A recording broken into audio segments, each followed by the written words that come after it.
this is Cathy from Shandong Shiyue Intelligent Machinery Company Limited. Today we are coming for loading block machine.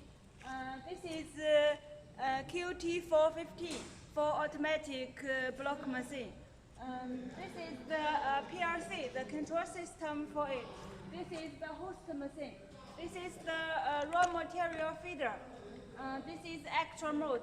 Behind is the color material feeder, pellets feeder, and block conveyor.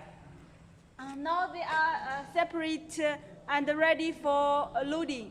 Later the container will arrive, then we start loading it.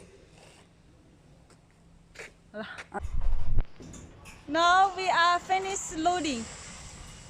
After fixed, we will close the container and let it go to the pot.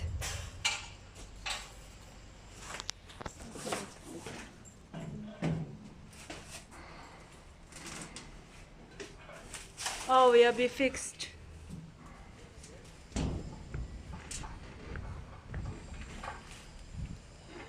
Welcome inquiry, contact Cathy. Thank you. Bye bye.